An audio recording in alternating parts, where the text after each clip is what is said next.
Thank you very much. I have a very simple job for this afternoon, which is to welcome our guest, Mr. Rakesh Raina, Senior Vice President at NIST IT for GIS, and of course, all of you, students, faculty members. It's a pleasure for us to be celebrating this particular day, and we have had a very passionate speech from Dr. P.K. Joshi, which I agree with completely. And I must also confess that in the first couple of months of my coming to the university, Dr. Joshi tried very hard to educate me on GIS. He sent me a detailed mail explaining the differences in different concepts, etc.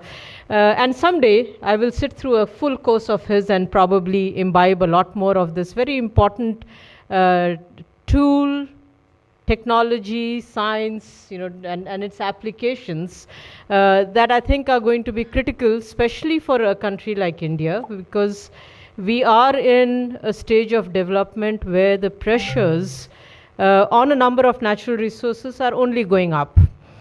And we really need to be able to use a lot more of the capabilities that GIS brings forward into our decision-making processes, and we don't see enough of that is happening today. When you look at, for example, the whole urbanization process, one of the most simplest examples, and maybe one that lends itself already to a lot of use of GIS, and you talk about the fact that we are going to add 300 million people into urban cities in India, and you ask yourself the question, how is urban India going to look like? Or not how is it going to look like, but what should it look like? If we do it in a planned manner, you actually don't get a response. I think we are willy-nilly heading into an urban expansion without necessarily looking at the carrying capacity of the various physical and natural resources that are at our disposal. So that's one key challenge. In a similar fashion, when you look at food security issues, food, water, etc., the whole land-based things that we are talking about. Once again, when we have been working in energy economy modeling, energy economy environment modeling, energy economy environment climate change modeling for quite some time now. But most of these models are not incorporating the spatial dimension at all and not looking at the implications of dispersed kinds of growth models that we are talking about. So again, there's another area where a lot more of the spatial dimension necessarily has to reflect itself in the overall macroeconomic planning that we undertake, but it is still a missing link that we have.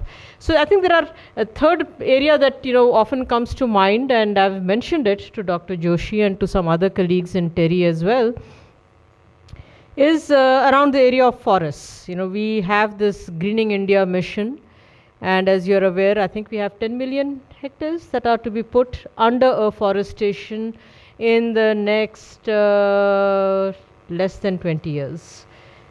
2022, right?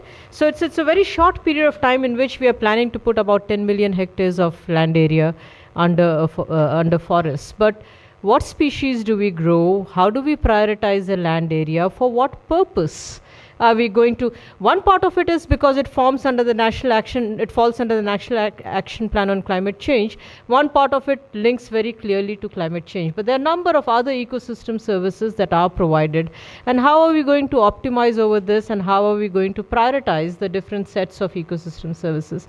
The tools like what we have available and what all of you are going to be working on and have expressed an interest in are going to be extremely critical to be able to inform choices, to be able to inform decision making in the Government of India. I had a couple of meetings this morning with the Department of Personnel and Training, Rana Sahab, and with the Ministry of Health.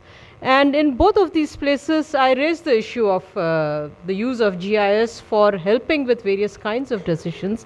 And there is a great degree of interest, but I think there is a disconnect that we have between, when we talk about evidence-based policy making, but the question is who's generating the evidence and who's making the policy, and how are the two meeting, if at all.